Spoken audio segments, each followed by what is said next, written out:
Today, again, is Imagine. Today's theme, Imagine, and guided by professionals in the field, we will imagine how the role of the police as well as the system of education in the United States can be drastically and dramatically changed in order to actually improve our communities. It will be an exciting and informative day as it has been thus far, and we encourage you again to sit back. If you did not get a chance to join us this morning, sit back this afternoon, relax, and enjoy today's festivities. It is indeed an honor and a pleasure to introduce our next facilitator, Miss Angeline Dean. Angeline, who is a pioneer and a community activist and change agent in education and social justice. Angeline Dean holds a bachelor's degree in social science and a master's degree from the John S. Watson School of Public Policy at Thomas Edison, where she studied community and economic development in her bid to continue to be effective and innovative. Presently, Angeline is a PhD candidate in a program addressing access, success, and equity in education with a social justice caveat. Her primary focus is the interconnectionality of systems and the predatory, intentional, innate nature of enslavement, along with the political economy of Black and brown bodies. Here, she built an oppression plantation paradigm, better known as OPP, Other People's Property, to be used in centering her dissertation and future social justice work in education as well as in her systems work. Ms. Dean has been called a lifesaver and a breath of fresh air, and her ability to bring different perspectives to challenging situations. She is an entrepreneur who is not afraid to take risks and possesses a keen sense of recognizing and responding to the call for change. Ms. Dean serves as an activist, organizer, and liaison to the faith-based community in her quest to bring White House aid to the city of Trenton, and a consultant for Faith in New Jersey, People Improving Lives Through Organizing, as the state transportation coordinator. Her work was instrumental in changing 1.7 million lives in New Jersey. Ms. Dean has ministered in the largest all-male federal prison system for 12 years, sat on child placement review, and supervised parent visitation boards for 5 years, and served as the committee woman of the District 2 for 2 terms. Moreover, Ms. Dean was appointed as the governor's Human Relations Commission, and in 2015 named the New Jersey Assistant State Coordinator for the White House Initiative on Prayer in New Jersey. Her nonprofit's vanguard work in Reentry afforded the nonprofit an opportunity to meet President Obama in Newark, New Jersey. Presently, Ms. Dean is an adjunct professor at Rowan University and facilitates the Institute for Community Justice Anger Management Program, where she has the privilege to go back into the prisons to speak. She also hosts numerous town halls addressing systems as plantations, and recently launched a new project, and which you can find at www.intersystemsz.rocks. Angeline's favorite saying is, "As a child of God, we should never live our lives in an average state. Average should never be our normal, for if we do not live our lives in an uncommon manner, then our very existence is unnecessary." Today, we will have the pleasure of hearing from Ms. Dean on the topic, Caging in Education, Understanding the Systems to Prison Pipeline and its Nexus. Without further ado, I'll turn it over to Ms. Angeline Dean. Greetings and good afternoon. Thank you so much, Mr. Powell, for that introduction. I want to give a special thanks to Ms. Asada Thomas. Thank you so much for this privilege and this opportunity to be another part of ICJ's work. And I also want to give a shout out to Man Up, Man Up, Man Up. What's up? I love you guys. I miss you guys. And it was just so great to come down here today and to see Michael Butler on the other side. I look forward to having the pleasure of greeting each one of you as you walk out. And as it was stated earlier, you will hear from an innocent man, Mr. Tyree Wallace, who is over this Man Up program, and I'm excited for Friday. But on today, before I move forward, I also would like to pay homage to the Lenni Lenape tribe, who were the true inhabitants of Philadelphia, whose stolen land I now rest my feet. And so the title, as you heard from Mr. Powell, is Caging in Education, Understanding the School-to-Prison Pipeline and Its Nexus. So Dr. Miles Monroe, the late Dr. Miles Monroe, an ambassador, once posed a statement, and he said that when the purpose of a thing is misunderstood, abuse is inevitable. And so I just want to start with a poll question, asking what is the purpose, or what was the purpose of education? Okay, so it looks like we have some numbers in.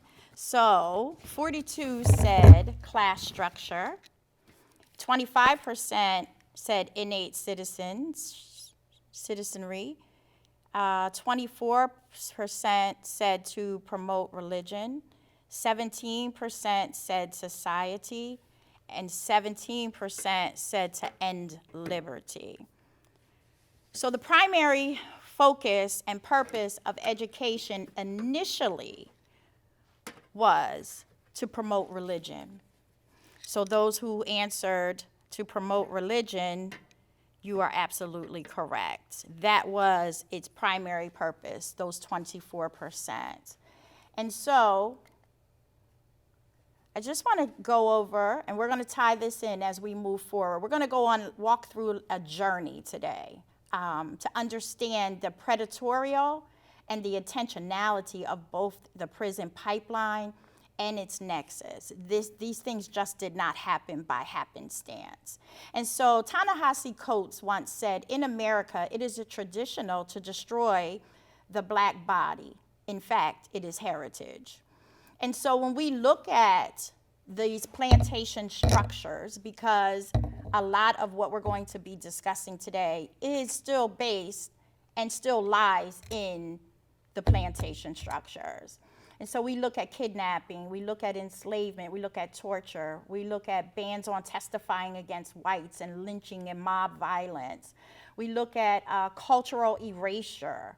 We look at referrals and punishment, and all of these things were a part of the education and the school-to-prison pipeline and its nexus. So now that we know the purpose, it's important that we understand some definitions. So what is a pipeline? I have heard the school-to-prison pipeline numerous times.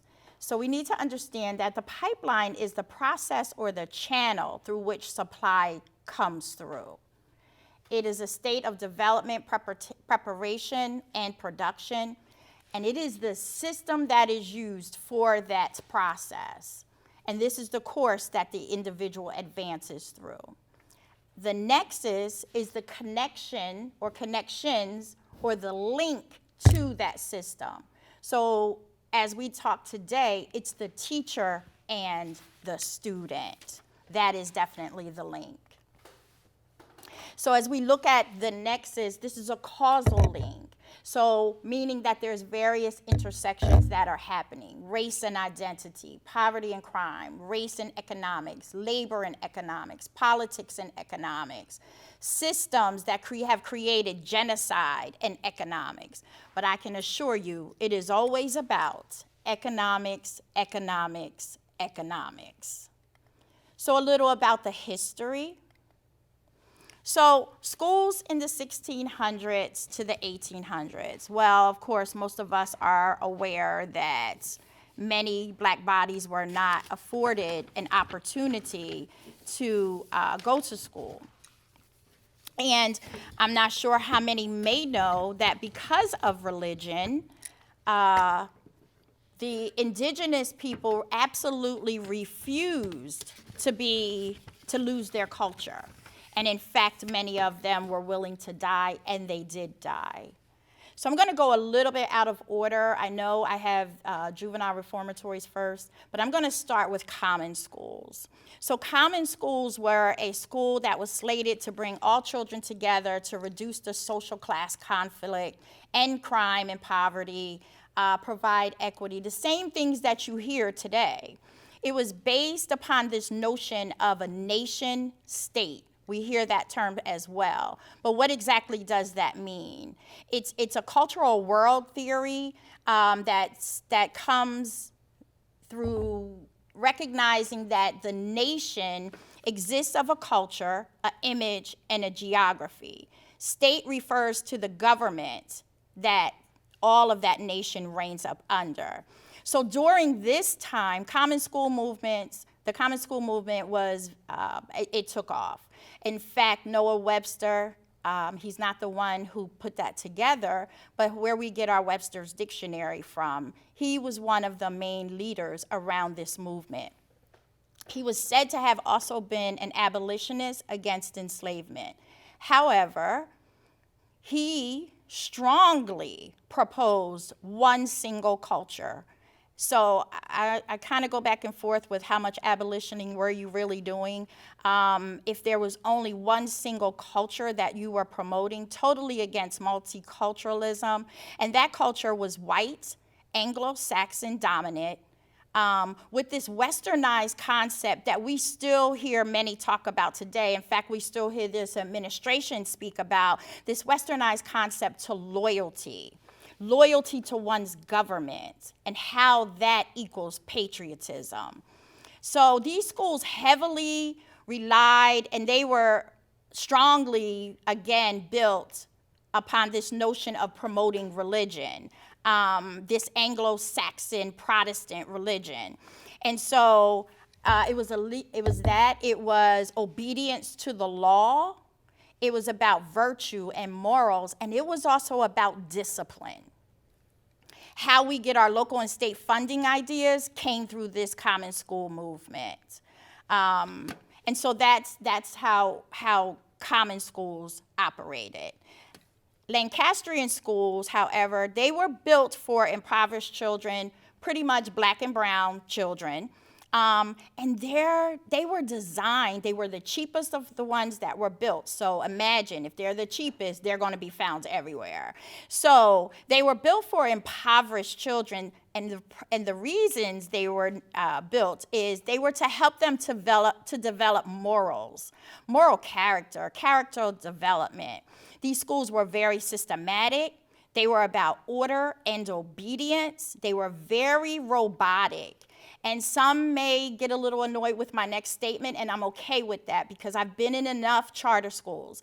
Am I saying every charter school? Absolutely not. But I've been in enough charter schools to understand and to recognize that when I see these teachers saying, you must look me in my eye, you must stand up all at one time, you must turn left, you must turn right, you must be this robot. When that is happening, that is the building of a robot to get them programmed for prison. So, children would get into trouble for things like talking too much, or if they could not sit still. Well, if you look at cultural competence and understand that the way our black and brown children learn, they learn through movement. most of our children, that is our heritage. That is how we learn. We speak by expression. We do call and response. We do poetry. We do all of these things as a means of us learning because that is our cultural competence. So children like these would be punished. And some of the punishment that would happen would be, let's just see, a log placed around someone's neck. Yeah, if they kept moving too quickly or they wouldn't be still. And then in extreme cases, some children would be placed in a sack or in a basket, and they would be suspended from the roof of the school where everyone at the school would be made to view. Now let's just pause there for a minute. As we think about what Ta-Nehisi Coates and his quote said, this is nothing but another way and another form of lynching. So I'm going to hang you from over the school roof, and then I'm going to make everybody watch. Again, you didn't find white children really here. You found those who look like me. And so these were all the designs. And when we hear these buzzwords, renewal, reform, I would ask you, are we just redoing again, forming that which already was? So the next school, and it grew, right? So common schools, then Lancastrian schools, then juvenile reformatories, known as charity schools. So this was in the 1800s. These schools housed youth offenders, mainly a lot of the children that worked on farms. They would work from 5 a.m. to 7 p.m. Yes, 5 a.m. to 7 p.m. with 2 breaks, a half an hour for breakfast and a half an hour for dinner, often with the windows shut. And these children would then work in like textile factories. So we went from common schools where we were trying to reduce social class conflict to juvenile reformatories where youthful offenders would reside. And so they would be working in these spaces that were set up and designed exactly like prisons. And so initially, they were housed in separate buildings within prisons. And then in 1824, in the state of New York, they moved from within the prisons to their own spaces. And they were known as houses of refuge or systems for criminal education. Again, because back in the colonial times, we were known as savages and uncivilized people. So we had to have these spaces that fostered moral education, moral behavior, again, to train us to be submissive, to train us to be obedient to the law and loyal to our countries. So that's those 3 schools. So I want to move on just a little bit and stay within the history. So in the 1600s to 1800s, there was a law and a policy known as the Gun-Free Act. And so just real quick, this Gun-Free Act, of course, as you would imagine, Native Americans couldn't have guns. Catholics couldn't have, in some places, depending where you resided in the North or the South, they were not allowed to have guns. Of course, enslaved, any bodies that were enslaved Africans, of course, we were never allowed to have guns. And sometimes if we were found with a gun, that was an automatic 39 lashes. Indentured servants, who at that time were mainly the Irish, they too could not have guns. But this law is very important. And I found just this little, I don't want to call it a quote, but it's talking about guns. And it just basically, to paraphrase, it talks about we protect our president, we protect our superstars, our office buildings, our banks, all of that with guns. And then we defend, our children with something known as a gun-free zone. Now, am I promoting children bringing guns to school? Absolutely not. But when something happens, then we call somebody with a gun to then handle that emergency. Stay there, we're going on this journey, we're going somewhere. So education and systems. So in the 1990s, we learned about this crime bill signed by Bill Clinton and how it was one of the most significant pieces of anti-crime legislation in the history of this country. I need to be real clear and state, I'm not happy with anything in politics. If I could be an independent, I would, but I do recognize what is happening today. And I'm hoping that through this presentation, you will see that the same thing happening today, the same thing happening in colonial times is the same thing that this administration is trying to bring back into this day and time. However, on some of these bills, you be the judge. Was this intentional? Was this predatory? And as we move on, you'll be able to answer that question. So through this crime bill, federal funds to allow state and local police and law enforcement hire additional cops. This is when we got these cops programs and, this took off. But we need to be real clear that a main group of people that were at the table discussing this crime bill was the National Chief of Police. And they also supported another policy known as zero tolerance policy, and they gave heavy input into this law. Other political actors were the American Federation of Teachers, the National Education Association in the United States that advocate for professionals, elementary school and secondary school principals. And although the general consensus, some of these organizations did not agree with this policy, but they signed it anyway. This hurt, as you will see, many of our Black and brown bodies. So when we talk about the nexus, as it's stated, we talk about that connection and that link. And so I just want to speak a little bit to some theory, because as you heard, this nation state was built around this cultural world theory. And so when we look today and we hear this administration now saying and actually banning bias training and banning critical race theory, to which some I use in my own work. Critical race theory has 5 tenets. I'm not going to go into all of them. However, one of the main tenets is about this thought and this belief that maybe Black people should not have been freed on the premise of being a human, but we should have been freed on the premise of property. Because we are still our Black bodies are still the political economy of this United States. And so that then moves us into anti-Blackness. And I just want to stay here just for a minute, because when I hear about racism, someone said to me, well, Angeline, racism exists everywhere.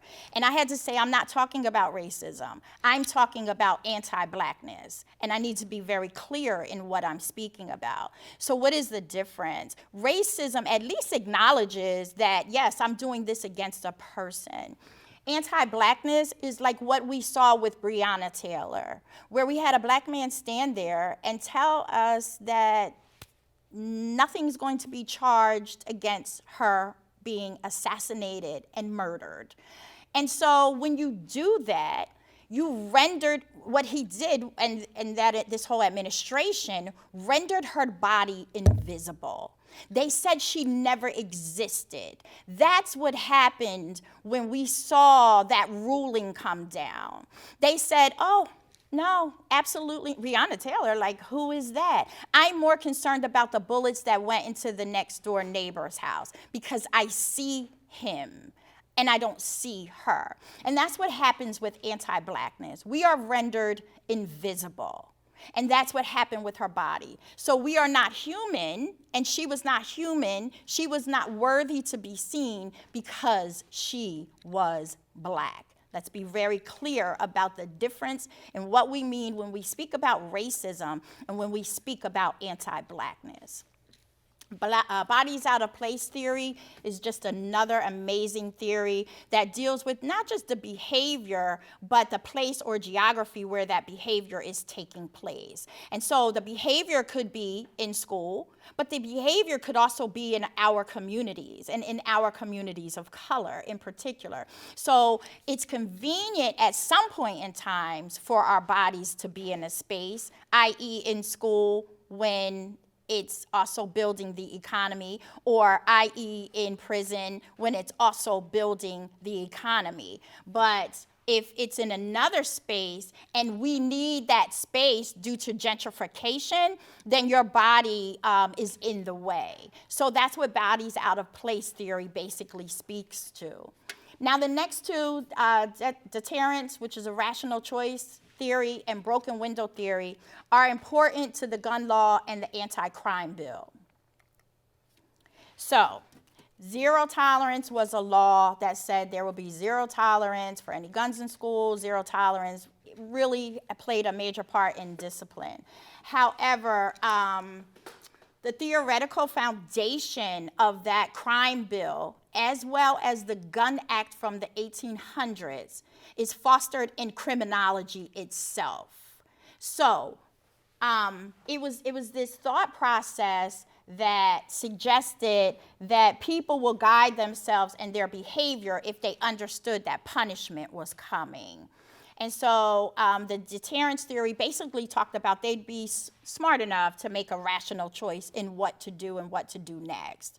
Now, broken window theory, however, suggested that those who lived in certain areas with broken windows would continue this mindset, this savage, uncivilized mindset of breaking more windows, of destroying cars, of you would see just abandonment and blight. And so, of course, they associated that to Black communities. However, I'm not going to go far into it, but if you do a little research on broken window theory, you will find that when there was this pilot test that was conducted with a car left in Newark, New Jersey, and then a car left in a influential white neighborhood in California.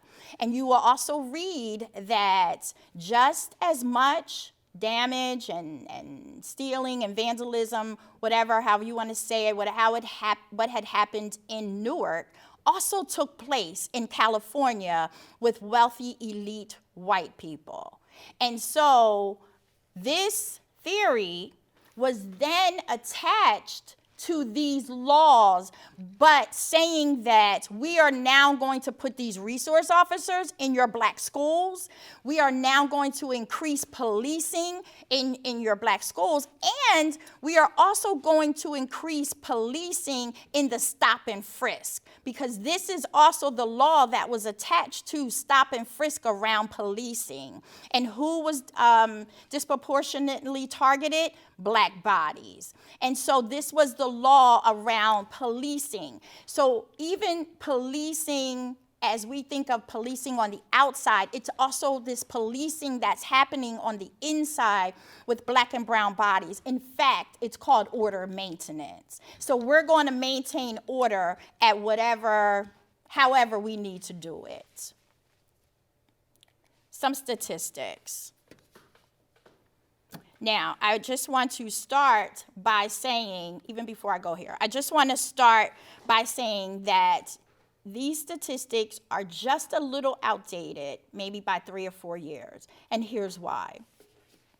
And I chose these so that you could see a picture and that you could see the flow of what was happening through this crime bill, what was happening by Republicans and Democrats, because once the crime bill went into the Education Goals Act, it came back in again with No Child Left Behind. So it was signed by both parties, and both knew what was happening, which you'll see again. So that's why I speak so highly of this intentionality and the predatory nature of enslavement and this political economy upon our bodies. And so, I chose these next slides so that you can get a picture versus an Excel spreadsheet. But I found out last night when I went back on, I said, let me go see just to make sure, let me double check if I can find something that has some type of picture so that people can both see and hear. And what I found out that the 2015 and 2016 information, civil rights data, had been updated in 2019, which is why I couldn't find some of it before. However, it's not put together the way you're going to see these slides. And so again, remembering we have this change of administration. And what I also found was an article, several articles that said that this Department of Education that we presently are in under this administration is no longer releasing civil rights data at this time. I did not know that. And they are now presently discussing no longer breaking down data by race, by sex, and other civil rights related categories, such as pre-K enrollment and pre-K suspension, which you're going to hear about, along with advanced placement, which is another category that is most oftentimes not even offered to our young black students. And so therefore there's a disproportionality around that as well. But I repeat, if you Google, you will find yourself that this Department of Education is no longer releasing civil rights data at this time. Do you understand what that means? So here are some statistics. So, disparate discipline rates. So as we look at this, we can see that this is again around 2014, 18% of overall enrollment of blacks with a 35% in school, so 18%, 35% had an in-school suspension, 35% had an out-of-school suspension, 46% had multiple out-of-school suspensions, and 39% had expulsions. If we look at the Hispanic data on here, it's kind of level out, but if we were to look at some updated data, you will not find that leveling. So I just want to be clear about that. You will see whites represented 51% of overall enrollment, with only, with 39% of in-school suspensions, 36% of out-of-school suspensions, 29% of multiple out-of-school suspensions compared to 46%, and 33% expulsions. Now, when we look at the arrest and referrals to law enforcement, over 70% of students involved in in-school related arrests or referrals to law enforcement are Hispanic or African American. So what does that mean for the prison system, right? So here's this nexus, here's this pipeline in full effect. And I also want to, well, we'll get there. So here's another stat that looks at even the rising numbers of the indigenous population and how they are being suspended as well. As you can see on here, 13% of indigenous boys and 7% of indigenous girls, they are being out suspended even above the rates of white children. But again, 20% of black boys are being suspended, and 12% of black girls are being suspended. I wanted to include students with disabilities because oftentimes we forget those students. And so I wanted to make sure that they were included as well. Their voice is being heard and they are being made visible as well.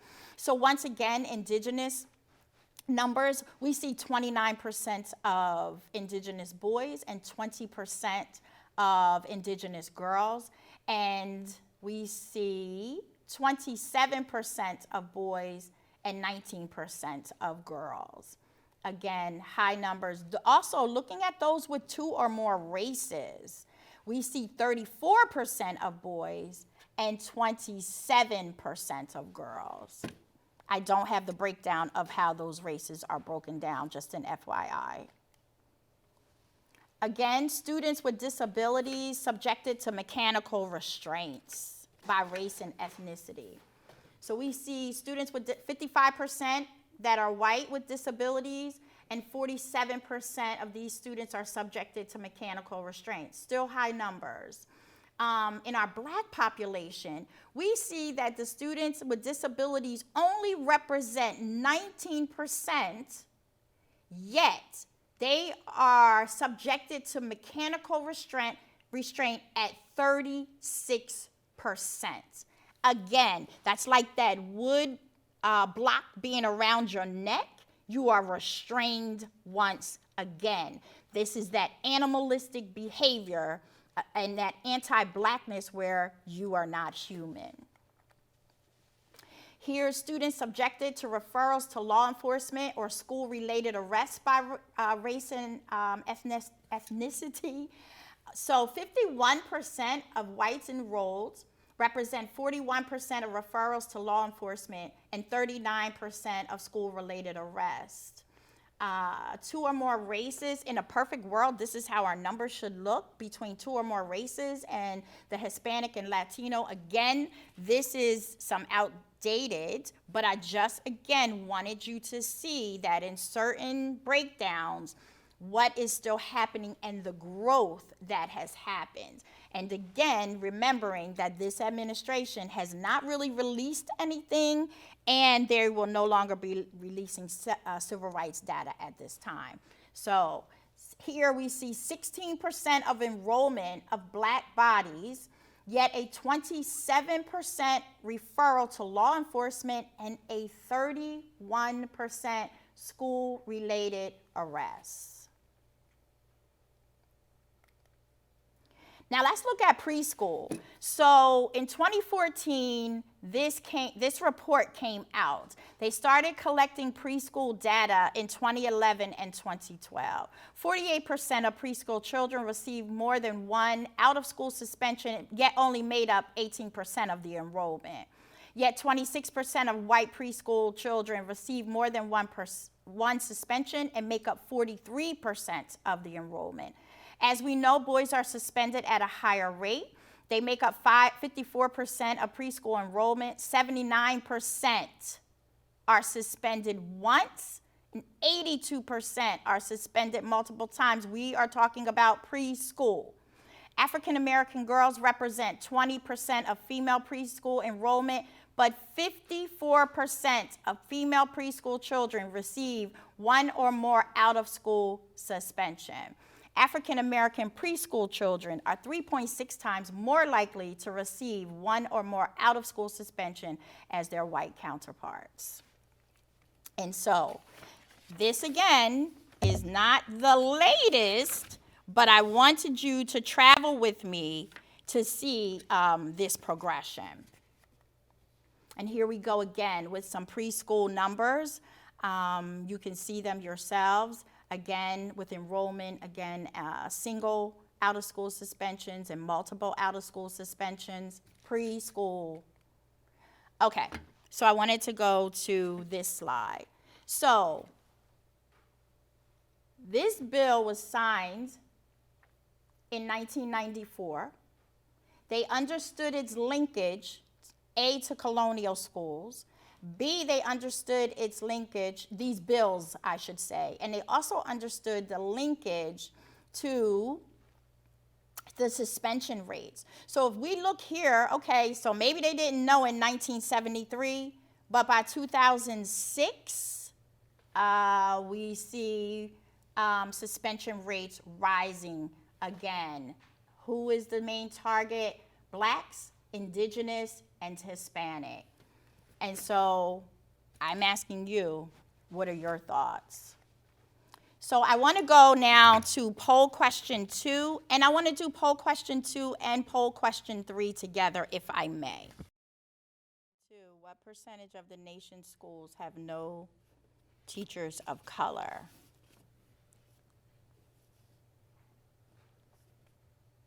3, 9% said 25%, 29% said 40%, and 22% said 75%. And the correct answer is 40%. I'm going to go into that as soon as we answer poll question number 3. There are more black men in prison than in college. True or false? True, and 10% said false. Let's have some fun. Okay. So yes, 40% of our nation's schools have no teachers of color. And if you want to read more or find out more information about that, you can look at the work of Dr. Leslie Fenwick, who is the Dean of the College of Howard University, HBCU, absolutely, and a phenomenal woman. And so I just had a recent opportunity to sit with her along with some other scholars of color, where she also spoke about 70% of inner city teachers are white and 70% of inner city principals are white. Those who serve K through 12 via gender or race. So African Americans hold more doctorate degrees, more years of experience as teachers, principals, and principals to superintendents. So on those tracks, African Americans hold more doctorate degrees. 80% of the 14,000 superintendents and central office district leaders are white males and are the least credentialed and possess the least amount of professional experience to their counterparts, we as black people. And so that is a problem. That also happened around the whole Brown versus the Board of Education. That's a whole nother story, where we lost a great deal of our black teachers. Research also shows that when students have black and brown teachers, they most often learn better in their classes, and they often learn more because of the cultural piece that most of us bring with us when we come into the classroom. And so I want to challenge some of you who said 90% true and 10% false. I want to challenge you to begin to read the work of Ivory Toldson, Toldson, another amazing psychologist out of Howard University. He says, and he just released a new book, 1.4 plus million black men are in college versus 784,000 black men in prison. Why is this important? Because we as a people, most oftentimes, are fed information that we don't even research ourselves. And so Dr. Toldson tells this, and I hope I do it justice. He says, what do people who state that there are more black men in prison than in college have in common with those who invented the Jerry curl? And his responses to that is they were both invented by white men, and they leave nasty stains on the shoulders of black bodies.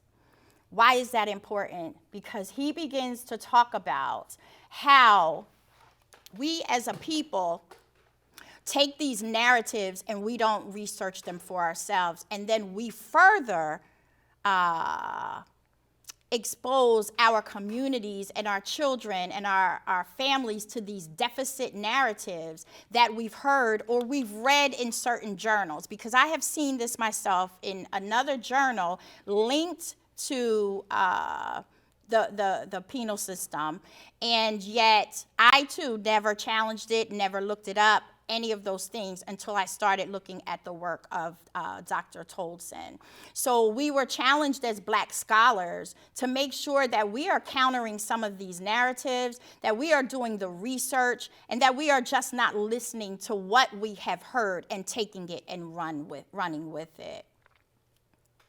And so when we look at this, we talk a lot about intersectionality. My work, as you heard Mr. Powell say, deals with interconnectionality.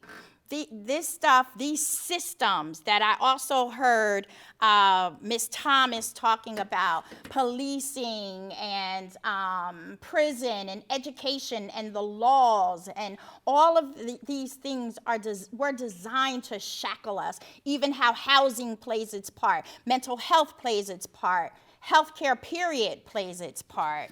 So these, you can walk away asking yourself, is it by design or did they make a mistake with some of the stuff that we've seen? So I just want to come to this conclusion with some serious action steps.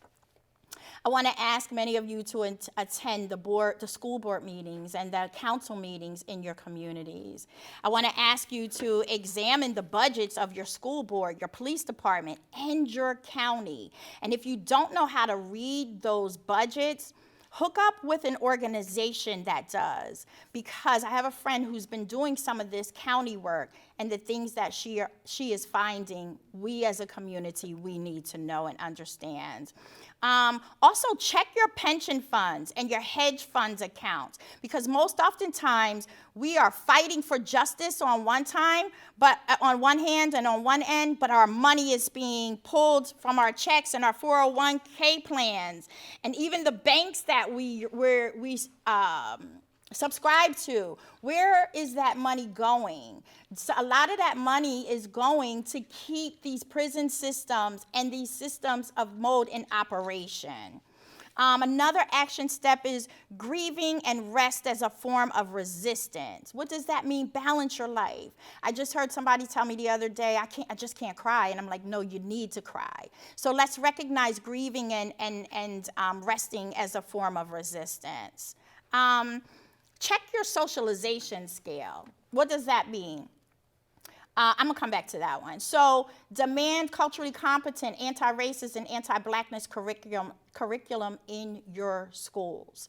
Defunding. We hear about defunding the police. I am for defunding a lot of these systems. However, what I would caution is when I hear some people explaining to me saying, pull this money from the police and put it in our school systems. I'm asking you, are you pulling from one plantation and investing in another? So we need to be very, on this day of imagining here with ICJ, of how that money is going to be spent. And some people have come up with some great things, others are just pulling. Okay. Put a demand on the voices closest to the pain be heard. Like, for example, man up. Their voices need to be heard. Stop referring to black children as slaves and deriving from slavery. Let's watch the words that we say. We were never slaves. We were enslaved. And please stop using the word Caucasian. Look that word up. Black people, when we use the word Caucasian, we are signifying a sense of superiority of whites and inferiority of blacks. If you need more education, there's an awesome book, The School Post-Traumatic Slave Syndrome by Dr. Joy DeGruy. Asset language versus deficit language, encountering some of these false narratives. And here's just a list of organizations to check out. And I'm going to turn it back into the hands of Mr. Powell at this time.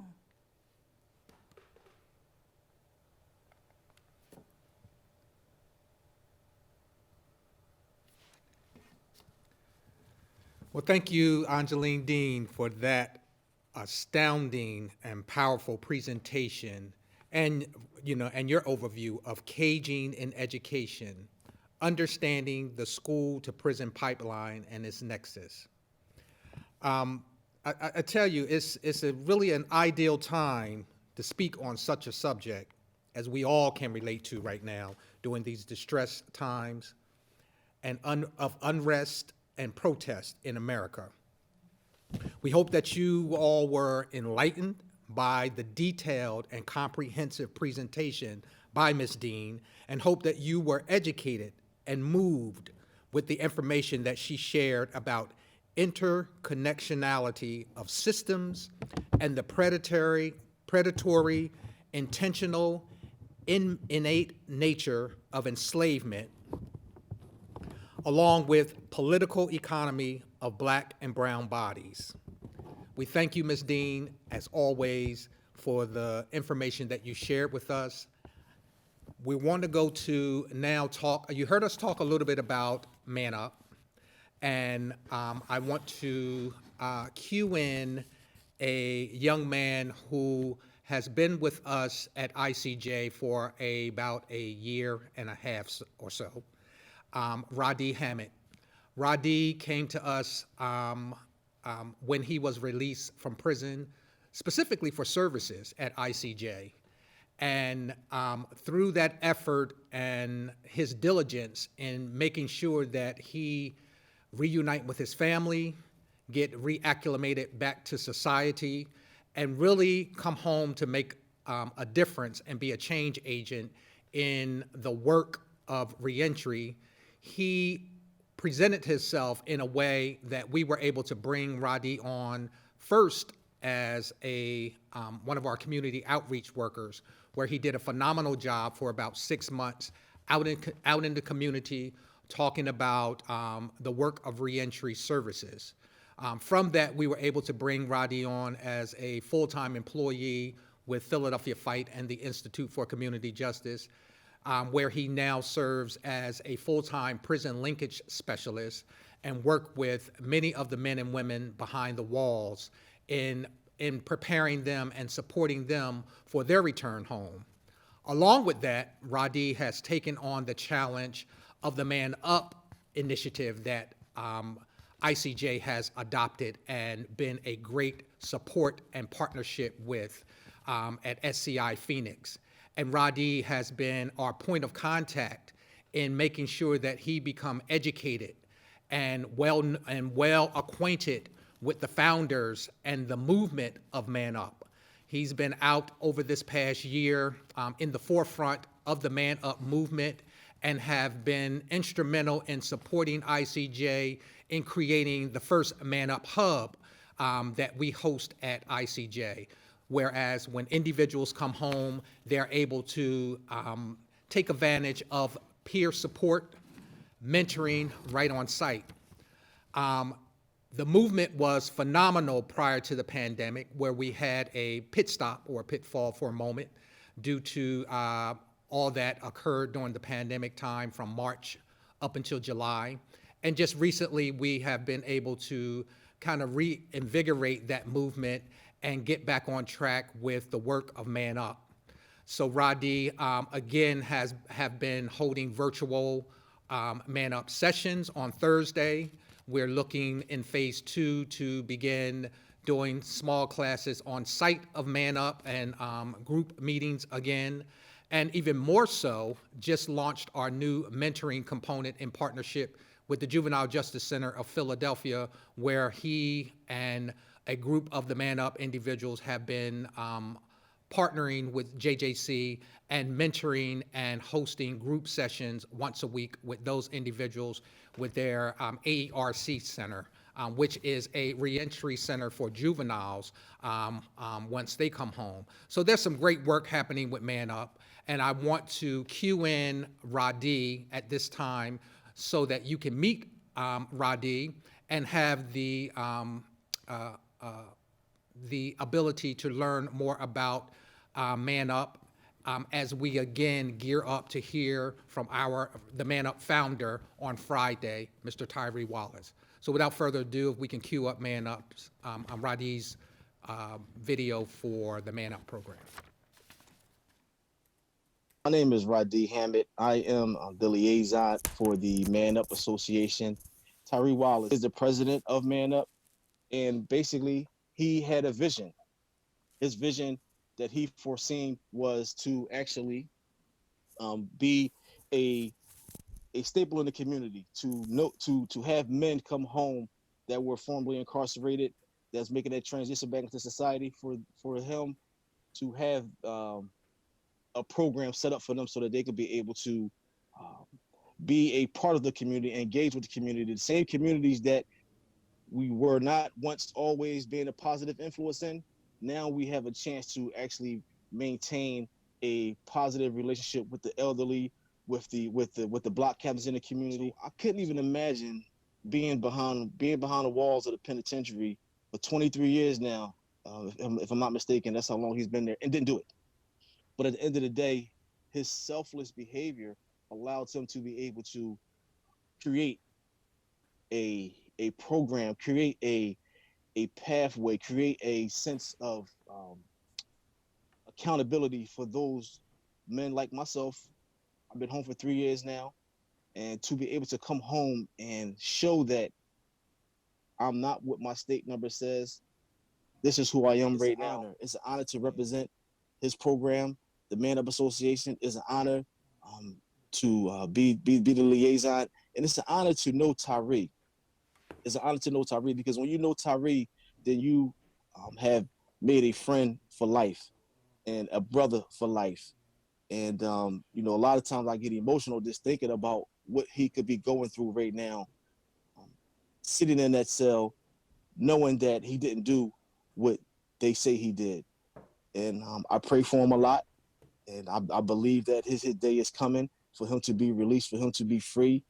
And I just want to just say that he's a very good man, and I'm not just saying that because he's my brother, but I'm just saying that because he represents a lot of men, African American men, who have been wrongfully convicted and who have had to make their stay in the penitentiary, knowing that they didn't do it.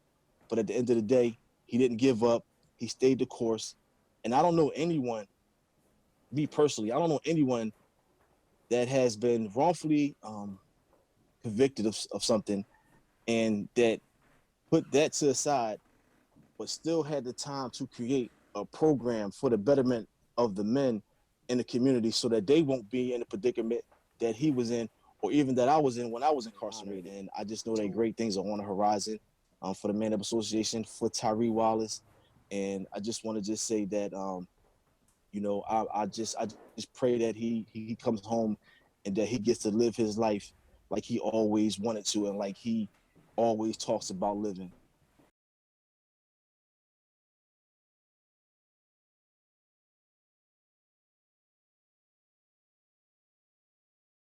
So I hope that gave you a little more insight about the work of Man Up as we lead up to our phenomenal speaker on Friday, the founder of Man Up, Tyree Wallace.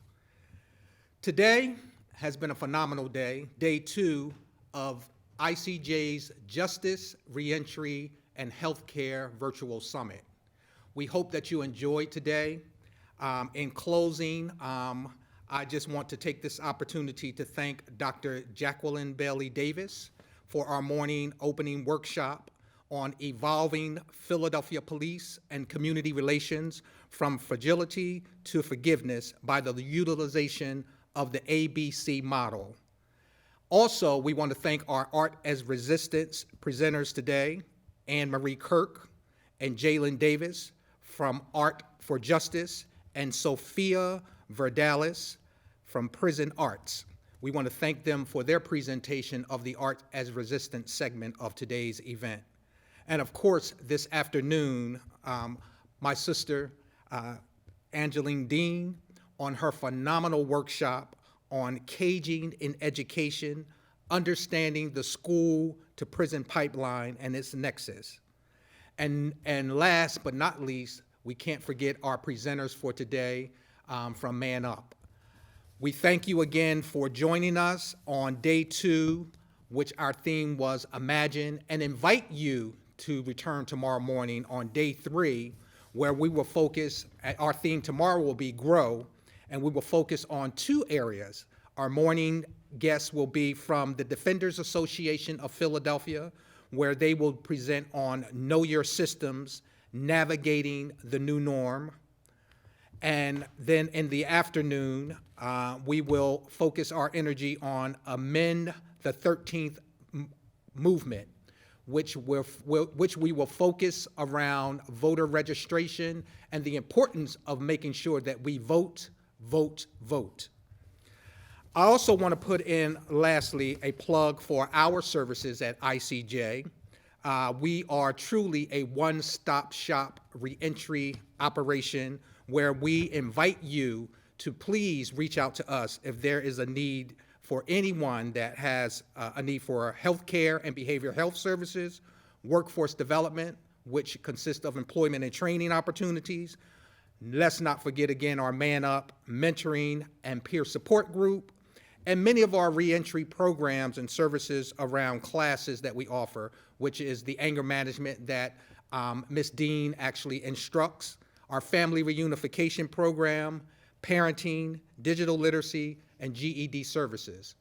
We invite you again to join us tomorrow for day 3, and thank you for being with us today.